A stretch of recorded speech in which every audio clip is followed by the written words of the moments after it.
Hi friends, Y time के जो numericals कर रहे थे उसका पार्ट 2 है। इस पार्ट में हम क्या देखेंगे, आगे के कुछ और न्यूमेरिकल्स देखेंगे जो आपकी बुक में दिए गए। जो हमने पहले पार्ट में ये लोग क्वेश्चन सॉल्व किया था उसमें हमने देखा था कि एनुअल इंटरेस्ट मिलता है। अब हम सेमी एनुअल देखेंगे। तो सेमी एनुअल के केस में क्या करना है, ये मैंने आपको शायद पहले जब मैंने चैप्टर बताया था तो उसमें मैंने आपको बताया था कि सेमी एनुअल के केस में जो रेट ऑफ इंटरेस्ट है उसको क्या करना है, आपको हाफ करना है, और जो मैच्योरिटी पीरियड है, टाइम जो है, उसको डबल करना है। ठीक है, ये आपका कंसेप्ट होगा सेमी एनुअल के लिए। अगर मैं बोलूँ मंथली इंटरेस्ट है तो मंथली के केस में क्या रहेगा, 12 का खेल रहेगा। तो उसमें रेट ऑफ इंटरेस्ट है 12 से डिवाइड हो जाएगा और जो टाइम है वो 12 से मल्टीप्लाई हो जाएगा। अगर क्वार्टरली हो तो मंथली का भी हमने देख लिया। अगर क्वार्टरली है तो साल में कितने क्वार्टर होते हैं, एक साल में होते हैं 4 क्वार्टर। ठीक है, 3-3 महीने के 4 क्वार्टर होते हैं। तो अगर इसमें साल में 4 क्वार्टर होते हैं, तो साल में 4 क्वार्टर होते हैं तो ऑब्वियसली इसमें 4 का खेल होगा, यानी रेट ऑफ इंटरेस्ट 4 से डिवाइड हो जाएगा और जो टाइम है वो 4 से मल्टीप्लाई हो जाएगा। ठीक है, सेमी एनुअली मतलब 6 मंथ। तो साल में कितने बार 6 मंथ आते हैं, 2 बार आते हैं ना, इसलिए इसमें 2 का खेल है। मंथली साल में कितने महीने होते हैं, 12, तो इसमें 12 का खेल है। क्वार्टरली साल में कितने क्वार्टर होते हैं, 4 होते हैं, इसलिए इसमें 4 का खेल है। हमेशा रेट ऑफ इंटरेस्ट उतने से डिवाइड हो जाएगा और टाइम उतने से मल्टीप्लाई हो जाएगा, जितना कि अगर मंथली है तो 12, क्वार्टरली है तो 4 और सेमी एनुअली तो 2। ठीक है, ये बिल्कुल बेसिक है। तो अभी हम सेमी एनुअली का क्वेश्चन देखेंगे। ये बिल्कुल पहले क्वेश्चन की तरह ही होगा, लेकिन इसमें बस एक डिफरेंस है। डिफरेंस क्या है कि जो भी हमें रेट ऑफ इंटरेस्ट दिया रहेगा ना, उसको हम क्या करेंगे, उसको हम करेंगे हाफ। ठीक है, उसको क्या करेंगे, हाफ, क्योंकि हम सेमी एनुअल वाला क्वेश्चन देख रहे हैं। कौन सा रेट ऑफ इंटरेस्ट, हमें 2 रेट ऑफ इंटरेस्ट दिए होते हैं। एक तो कूपन रेट दिया रहता है जो कि हमें कंपनी पे करती है, और दूसरा जो मार्केट रेट है। तो दोनों इंटरेस्ट रेट को हम 2 से डिवाइड कर देंगे और हमारे को एक मैच्योरिटी डेट दी है तो उसको हम क्या करेंगे, 2 से मल्टीप्लाई कर देंगे। ठीक है, बस यही इसमें करना और कुछ नहीं, बिल्कुल सिंपल है। तो चलिए देखते हैं। ये आपको दिया है a bond whose par value is 1000। ये शायद मेरे को लग रहा है ऊपर वाला ही क्वेश्चन सेम टू सेम है। तो क्वेश्चन वही है जो हमने पहले वाले पार्ट में किया था। तो वही है कि जो बॉन्ड है 1000 उसका कीमत है और कूपन रेट कितना है, उसमें 12% है, यानी कंपनी में 12% पे कर रही है। और लेकिन कैसे पे कर रही है, सेमी एनुअली पे कर रही है। ठीक है, देखिए यहाँ पे कुछ भी नहीं लिखा, सिर्फ 12% लिखा था। तो अगर कुछ मेंशन नहीं किया तो हम एनुअली मान के चलेंगे, लेकिन अगर साफ साफ लिखा हुआ है कि कंपनी सेमी एनुअली पे कर रही है तो मान के चलेंगे कि वो 6 महीने में एक बार हमें पे करेगी। चलिए 12% हमारा हो गया। And has a maturity of 3 years, 3 साल का उसका मैच्योरिटी पीरियड है। The required rate of return, यानी कि मार्केट रेट जो आप बोलते हैं वो है 10%। So what is the value of bond, तो आपको वैल्यू ऑफ बॉन्ड कैलकुलेट करना है। तो सेमी एनुअल तो मैंने बोला था कि जो इंटरेस्ट रेट है वो 2 से डिवाइड हो जाएगा। चलिए पहले हमें क्या करना है, कूपन अमाउंट सॉल्व करना है, क्योंकि हमारा फॉर्मूला क्या है वैल्यू ऑफ बॉन्ड के लिए। वैल्यू ऑफ बॉन्ड के लिए हमारा फॉर्मूला है, पहले हमें इंटरेस्ट चाहिए, फिर हमें फेस वैल्यू चाहिए, है ना, यही तो है। इंटरेस्ट कितना होगा, 1000 उसका पार वैल्यू है और जो कूपन रेट है 12% है। लेकिन सेमी एनुअली के केस में क्या होता है कि जो कूपन रेट है जो 12% है वो क्या हो जाएगा, सेमी एनुअली के केस में रेट हमेशा 2 से डिवाइड होता है, तो इसको 2 से डिवाइड कर दीजिए, आ गया 6%। तो कूपन रेट हो गया 6%। चलिए हम फिर 6% ही निकालेंगे इसका। तो परसेंट हटाइए, 00 लगाइए, 60 आ गया। इंटरेस्ट कितना आ गया, 60 आ गया। चलिए कूपन हमारा 6% हो गया। ऐसे ही हमारा जो मैच्योरिटी है वो 3 साल है। मैच्योरिटी कितना है, 3 साल। टाइम को क्या करते हैं, 2 से मल्टीप्लाई करते हैं सेमी एनुअल में। तो इसीलिए जो 3 साल का जो मैच्योरिटी है उसको हम 2 से मल्टीप्लाई करेंगे, तो कितना हो गया, 6 ईयर हो गया हमारा। ठीक है, एक्चुअली ये होता क्या, ये होता है कि कितने बार आपको पैसा मिलेगा। ठीक है, तो अगर आप आधा आधा साल में पैसा दे रहे हैं तो उस हिसाब से 6 बार, मतलब 6 बार हमें ऐसा पैसा मिलेगा। ठीक है, तो हमेशा जो मैच्योरिटी डेट है उसको, जो मैच्योरिटी ईयर्स आपको दिया उसको 2 से मल्टीप्लाई करोगे अगर आप सेमी एनुअल की बात कर रहे हैं। और क्या दिया इसमें, रिक्वायर्ड रेट ऑफ रिटर्न, यानी मार्केट रेट कितना दिया, 10%। इसको भी आप 2 से डिवाइड करोगे, कितना हो गया, 5%। सिर्फ 2 बातें याद रखेंगे, जो इंटरेस्ट रेट है उसको 2 से डिवाइड सेमी एनुअल के केस में, और टाइम को 2 से मल्टीप्लाई। ठीक है, तो यहाँ पे 2 इंटरेस्ट थे, एक तो कूपन था, एक मैच्योरिटी था, तो उसको सॉरी मार्केट था, तो उसको हमने 2 से डिवाइड किया, और मैच्योरिटी 3 साल था, उसको 2 से मल्टीप्लाई किया, तो 6 ईयर आ गया। चलिए ये हो गया 60। और फेस वैल्यू कितना है, फेस वैल्यू है 1000। चलिए ये हो गया हमारा 1000। कुछ नहीं, हमने फॉर्मूला याद किया हुआ है। इंटरेस्ट के साथ क्या लगता है, इंटरेस्ट के साथ PVIF लगता है। क्यों, क्योंकि हमें एन्युटी मतलब हर साल, प्रेजेंट वैल्यू ऑफ एन्युटी, यानी कि हर साल हमें इंटरेस्ट मिलता है। ठीक है, हर साल हमें इंटरेस्ट मिलता है, या ये बोलिए कि साल में 2 बार इंटरेस्ट मिलता है, फ्रिक्वेंसी उसका रहता है।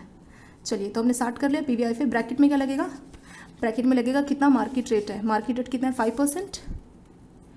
हर साल या 6 महीने में या क्वार्टरली कैसा भी है। ठीक है, ये उसी टर्म में बोला हुआ एन्युटी जो अमाउंट मिल रहा है। एन मतलब 6 ईयर, यानी मैच्योरिटी। लेफ्ट का हो गया सेम टू सेम राइट में। अब हम PVIF के बदले क्या लिखेंगे, सिर्फ प्रेजेंट वैल्यू, यानी PVIF ब्रैकेट में सेम, मार्केट रेट है 5% और 6 ईयर है इसका मैच्योरिटी। ठीक है, चलिए कुछ नहीं करना आपको, बस टेबल देखनी है। दोबारा से टेबल पे आ जाते हैं। टेबल आपके चैप्टर नंबर 3 के बाद है। ये रही हमारी टेबल। हमें क्या करना है, मुझे PVIFA 5% 6 पे चाहिए। ये रही मेरी PVIFA टेबल, 5% और 6, तो 5% ये है हमारा और 6 ये है। तो कहाँ पे इंटरसेक्ट हुआ, देखिए 6 ये है और 5% ये है, तो इंटरसेक्ट हुआ 5.076 पे। ठीक है, यहाँ पे दोनों लाइनों ने आपस में एक दूसरे को काटा। अगर 5 से मैं लाइन खींचे और 6 से लाइन खींचे तो कहाँ पे लाइनें काटेंगे एक दूसरे को, इंटरसेक्ट कहाँ करेगी। तो जैसे मान लीजिए 5 से एक लाइन खींची और 6 साल है, यहाँ पे 5% है। ठीक है, 5 से लाइन खींची और 6 साल से लाइन खींची, तो जहाँ पे इंटरसेक्ट करेंगी लाइनें ना, वो हमारा कौन सा पॉइंट होगा, वो होगा हमारा आंसर। तो चलिए 5% और 6 कहाँ पे लाइन ने काटा है, ये यहाँ पे 5.076। ठीक है, ये हो गया 60 5% और 6 ना, ठीक है, हाँ 5.076 हो गया, प्लस 1000 लेफ्ट साइड की जो PVIFA टेबल वो भी देख लेते हैं। 5% 6 साल, ये रही हमारी प्रेजेंट वैल्यू टेबल। 5% और 6 साल, देखिए 5% ये है आपका और 6 साल ये कहाँ इंटरसेक्ट किया, 0.746। ठीक है, देख लीजिए 6 वाली लाइन यहाँ काट रही है और 5 वाली लाइन यहाँ काट रही है, तो 0.746, तो इसका वैल्यू आ गया। चलिए वापस आ जाते हैं, 0.746। ठीक है, टेबल से देखिए सेम वैल्यू देखिए यहाँ पे भी है, 60 मल्टीप्लाई बाय 5.0746 वही हमारा भी है, और यहाँ पे 1000 मल्टीप्लाई बाय 0.746 वही हमारा भी है। कुछ नहीं करना, कैलकुलेटर में बस आपको मल्टीप्लाई करना है। 60 को 5.076 से मल्टीप्लाई करते हैं, और 60 मल्टीप्लाई बाय 5.076 कितना आएगा, 304.56, 304.48। चलिए दोबारा करते हैं, ज़्यादा डिफरेंस नहीं है वैसे। 65.076, 65.076,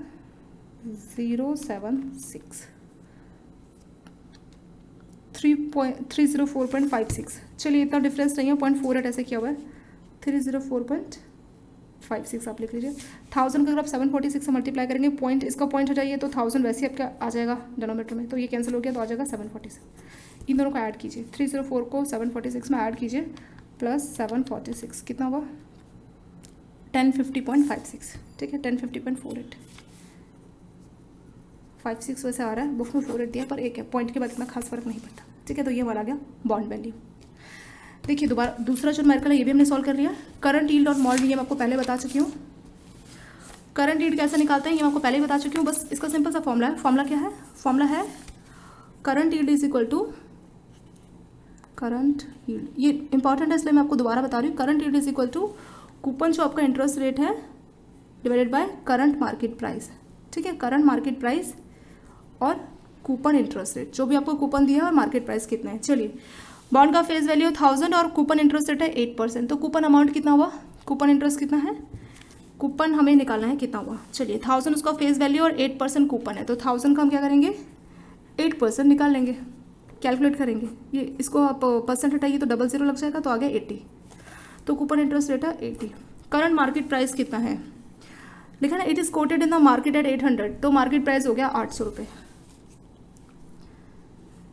ठीक है, तो कूपन यील्ड हमेशा परसेंट में आता है, तो परसेंट अगर हमें आंसर में चाहिए तो हम क्या करेंगे, अगर हमें आंसर में परसेंट चाहिए या आंसर को हम परसेंट में चाहते हैं तो हम 100 से मल्टीप्लाई करेंगे और यहाँ पे परसेंट लगा देंगे। ठीक है, चलिए ये आपकी 2 0 कैंसिल होगी, 8 से 8 कैंसिल, तो कितना हो गया 10%, 10% आ गया हमारा करंट यील्ड। कितना है 10%, सिंपल चीज़ है, कुछ नहीं है। करंट यील्ड का फॉर्मूला है कूपन अमाउंट कितना है हमारा divided by current market price कितना है उस बॉन्ड का। कूपन अमाउंट कैसे निकालते हैं ये तो हम ऑलरेडी 2 क्वेश्चन में कर चुके हैं, कूपन अमाउंट को कैलकुलेट करना, और करंट मार्केट प्राइस आपको गिवन रहेगा, कुछ नहीं, बस दोनों को डिवाइड कीजिए और आंसर परसेंट में चाहिए तो आपको 100 से मल्टीप्लाई करना पड़ेगा। आगे हमारा 10%। चलिए ये वाला भी हो गया, और इसके बाद आपका yield to maturity of bond आपको सॉल्व करना है। ठीक है, आपका अगला न्यूमेरिकल है। ये न्यूमेरिकल मैं आपको इससे अगले पार्ट में बताऊंगी, क्योंकि इस न्यूमेरिकल में मेरे को कम से कम 20-25 मिनट लग जाएंगे मेरे को लगता है। ठीक है, सिर्फ इस न्यूमेरिकल कराने में टाइम लग जाएगा, तो मैं ये न्यूमेरिकल आपको अगले वाले पार्ट में बताऊंगी, क्योंकि ऑलरेडी 10 मिनट का वीडियो हो गया है। तो कोई और सिंपल न्यूमेरिकल देख लेते हैं जिसमें थोड़ा टाइम कम लगे। चलिए ये वाला देख सकते हैं, इसमें टाइम कम लगेगा। बॉन्ड प्राइस वॉलेटिलिटी का मैंने आपको कंसेप्ट बताया था कि क्या होता है कि जो बॉन्ड का प्राइस है वो चेंज हो जाता है। ठीक है, इंटरेस्ट रेट के चेंज होने से बॉन्ड का प्राइस चेंज हो जाता है, उसको बोलते हैं बॉन्ड प्राइस वॉलेटिलिटी। इसके ऊपर न्यूमेरिकल दिया है, ये न्यूमेरिकल हम अभी सॉल्व करने वाले हैं। उससे पहले आपको इसका फॉर्मूला रिवाइज कराती हूँ। बॉन्ड प्राइस जो वॉलेटिलिटी इसका जो उसमें परसेंटेज चेंज आ जाता है उसको बोलते हैं इंटरेस्ट रेट इलास्टिसिटी। उसका फॉर्मूला क्या है? Percentage change in price of bond divided by percentage change in yield to maturity, या ये बोलिए कि मार्केट इंटरेस्ट रेट। मैंने क्या कहा था? Yield to maturity, market interest rate, required rate of return, ये तीनों एक ही चीज़ होती है। तो चलिए हमें क्या करना है, जो बॉन्ड का प्राइस चेंज हुआ है डिवाइडेड बाय जो उसका यील्ड टू मैच्योरिटी जो चेंज हुआ है उनको डिवाइड करना है, तो हमारे पास IE आ जाएगा, यानी कि इंटरेस्ट रेट इलास्टिसिटी। ठीक है, चलिए अभी क्वेश्चन देख लेते हैं डायरेक्ट। इसमें क्या बोला है? Consider bond having a face value of 1000। तो बॉन्ड का फेस वैल्यू कितना है? 1000 है। कूपन रेट है 10%, यानी जो कंपनी है हमें 10% का इंटरेस्ट पे कर रही है। And period of maturity is 10 year, यानी कि 10 साल उसका मैच्योरिटी पीरियड है। If market interest rate is 10%, जिसको हमने वाइट टाइम बोला है, वो 10% से चेंज हो जाता है 11% पे। सो आपको प्राइस ऑफ बॉन्ड कितना चेंज हुआ वो आपको बताना है। चलिए हमें क्या करना है, मैं आपको एक बात बताती हूँ। जैसे मान लीजिए क्या होता है, इसके ऊपर आपका थ्योरी भी है, कुछ आपको थ्योरम भी इन्होंने यहाँ पे दिया हुआ है शायद। ये थ्योरम भी अगर हमें टाइम मिलेगा तो हम वीडियोस में डिस्कस करेंगे कि क्या बोलना चाह रहा है, ताकि आपका जो वाइट टाइम का कंसेप्ट है वो बहुत अच्छे से क्लियर हो जाए। कभी भी याद रखना, दो वैल्यू होता है, एक तो होता है प्राइस ऑफ बॉन्ड, ठीक है, जिसको मार्केट प्राइस बोलते हैं कितना है, और एक फेस वैल्यू। फेस वैल्यू तो उसका प्राइस जो होता ही होता है, वो तो हमेशा गिवन रहता है। फेस वैल्यू मान लीजिए दिया है 1000 और कूपन इंटरेस्ट रेट दिया है आपको मान लीजिए 10%, और आपको मार्केट इंटरेस्ट रेट जो है वो भी दिया है 10%।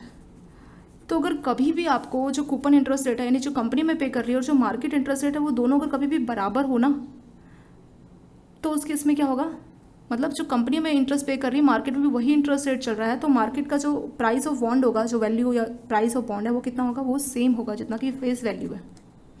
तो इस तरह के केस में आपको सॉल्व करने का ज़रूरत ही नहीं। अगर आप सॉल्व भी करते हैं ना, अगर आप पूरा IF PVIFA 10% मैच्योरिटी लगा के पूरा सॉल्व भी करेंगे ना, तो भी आपको फाइनल जो प्राइस मिलेगा बॉन्ड वो 1000 ही मिलेगा। सो इसको आप बहुत अच्छे से याद कर लीजिए। और इसके ऊपर आपको प्रॉपर एक थ्योरम इन्होंने दिया हुआ है कि अगर जो कूपन इंटरेस्ट रेट है, यानी जो कंपनी पे कर रही है और जो मार्केट में मिल रहा है इंटरेस्ट रेट, ठीक है, इनमें डिफरेंस है। कंपनी हमें कितना पे कर रही है और मार्केट में उस बॉन्ड का कितना प्राइस है, ठीक है।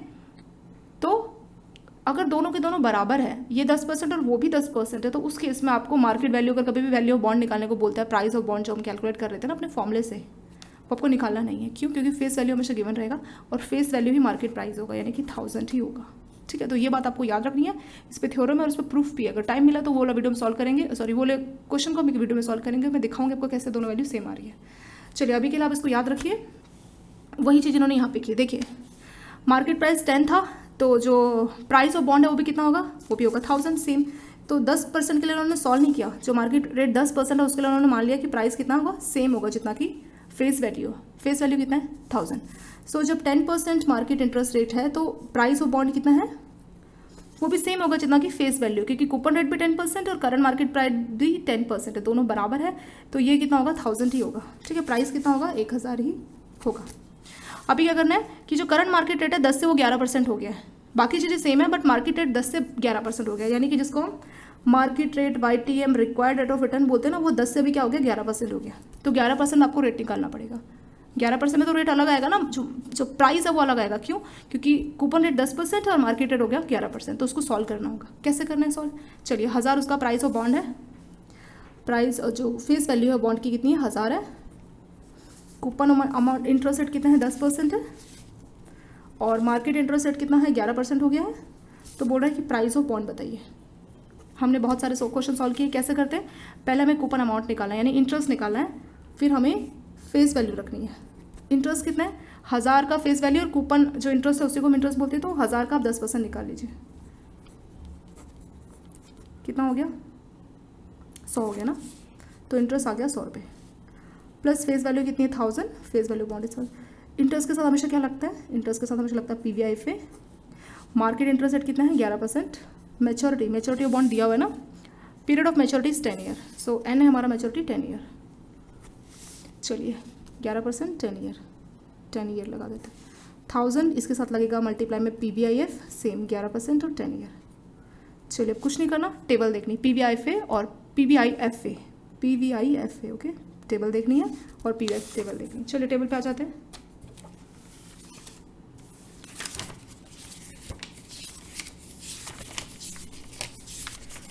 ये रही मेरी टेबल। PVIFA टेबल में हमें क्या, कौन सी वैल्यू चाहिए, PVIFA में हमें चाहिए 11% 10 ईयर। तो देखिए 11% ये है, 10 ईयर ये, कहाँ ये इंटरसेक्ट कर रहे हैं, ये इंटरसेक्ट कर रहे हैं 5.889 पे, 5.889 पे 100 से मल्टीप्लाई, ठीक है। टेबल से ये वैल्यू आ गई, ये पूरा हमने वैल्यू कहाँ से देखा, टेबल से, 11% और 10 ईयर पे, प्लस 1000 PVI पे टेबल देखेंगे, PVI लेफ्ट में है, वो भी 11% 10 साल, तो PVI में देखना 11% 10 साल, तो PVI पे टेबल लेफ्ट साइड में है, 11% 10 ईयर्स, तो कहाँ इंटरसेक्ट हो रहा है, ये इंटरसेक्ट हो रहा है 0.3, देखिए 0.352 पे ये इंटरसेक्ट हो रहा है, ठीक है। 10 ईयर्स हो गया और 11% हो गया, तो 0.352 पे ही इंटरसेक्ट हो रहा है, 0.352, ये वैल्यू हो गया 0.352। चलिए सेम वैल्यू उन्होंने यहाँ पे भी दिया, देखिए वो इन्होंने टेबल आपको सॉल्व किया। अब हमें कैलकुलेटर में वैल्यू सॉल्व करनी है, ठीक है। 100 मल्टीप्लाई बाय 5.889, तो कितना वैल्यू आता है,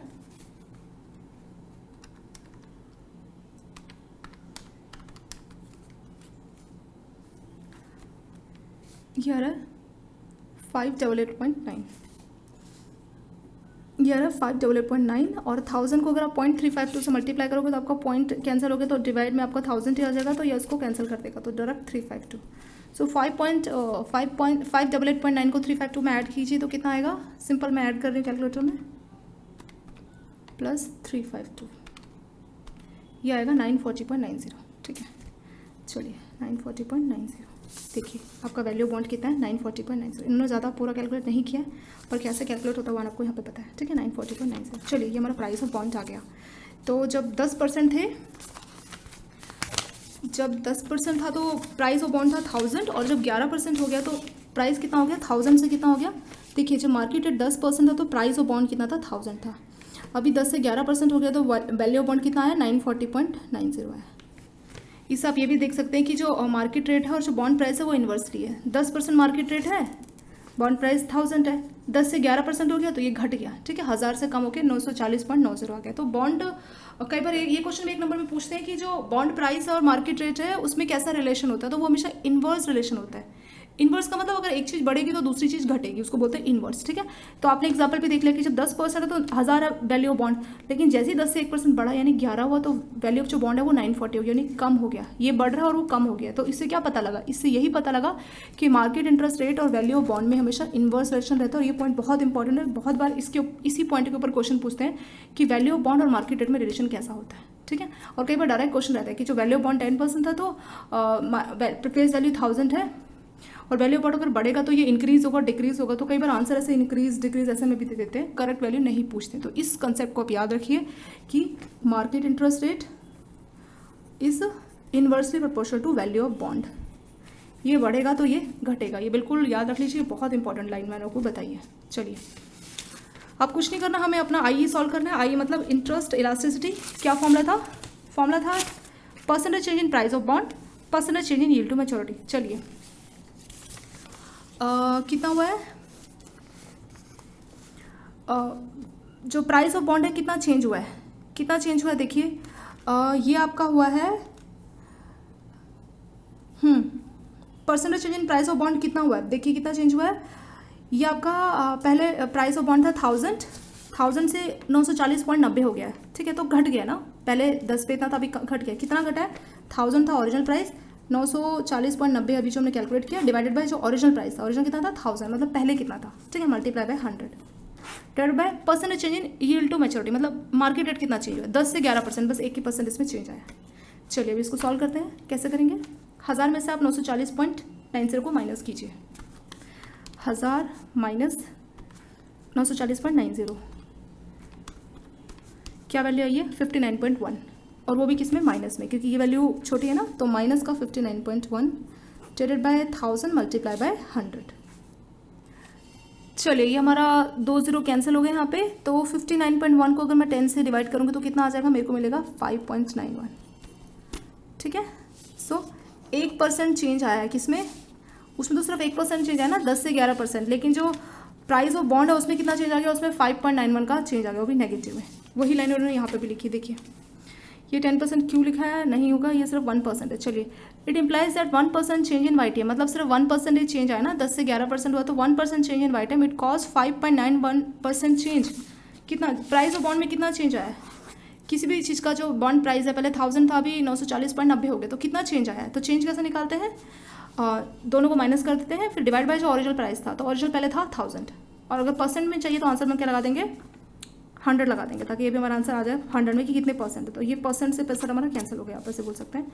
सो इतना परसेंट चेंज आया है कि ओरिजिनल प्राइस कितना था 1000, उसमें से 940.90 डिवाइडेड बाई 1000, और आंसर मुझे परसेंट में चाहिए तो मैं क्या करूँगी? 100% ऐसे लगा दूँगी। ठीक है, परसेंट में चाहिए के लिए हमें 100 लगाते हैं ना, परसेंट हटाने के लिए 100 से डिवाइड होता है, परसेंट लगाने के लिए 100 से मल्टीप्लाई। तो कुछ नहीं, सिंपल कैलकुलेशन है, 100 से आपकी 2 0 कैंसिल होगी, और 59.1 को मैंने अगर 10 से डिवाइड किया तो मेरे को मिलेगा 5.91, यानी कि सिर्फ 1% चेंज होने से 5.9% चेंज हो गया प्राइस ऑफ बॉन्ड, और वो भी नेगेटिव डायरेक्शन में, यानी उल्टा हो गया, घट गया value. So it implies that 1% change in YTM would cause a 5.91% change in price of bond in opposite direction. Opposite मतलब घट गया, बड़ा नहीं है ये, 1% बढ़ा, लेकिन वो क्या है 5.9%, मतलब ये इतना कम चेंज हुआ है। जो YTM में सिर्फ 1% चेंज, और उसकी वजह से जो प्राइस ऑफ बॉन्ड है उसमें चेंज देखो कितना ज़्यादा आ गया, 5.9, वो बहुत ज़्यादा चेंज है। ये कह सकते हैं कि YTM में बहुत स्ट्रांगली इम्पैक्ट करता है प्राइस ऑफ बॉन्ड को। ठीक है, सिर्फ 1% चेंज आया YTM में, ये 10% है, गलत है, इसको ठीक करके 1% कीजिए आप प्लीज़। और सिर्फ 1% चेंज होने की वजह से कितना आया? 5.91, इतना ज़्यादा चेंज आया। कैसे पता लगा 1% है? 10 से 11% हुआ था ना, तो 11 - 10 सिर्फ 1% ही तो होता है, इसीलिए। और 5.91 तो हमने यहाँ पे खुद से अभी सॉल्व किया था। चलिए, ये वाला क्वेश्चन आपका कंप्लीट हुआ, ये वाला न्यूमेरिकल मैंने आपको कराया, और इसके पार्ट 3 में मैं आपको न्यूमेरिकल और कराऊंगी आगे के। तब तक आप इन वाले न्यूमेरिकल्स को देख लीजिए, और thank you so much for watching this video.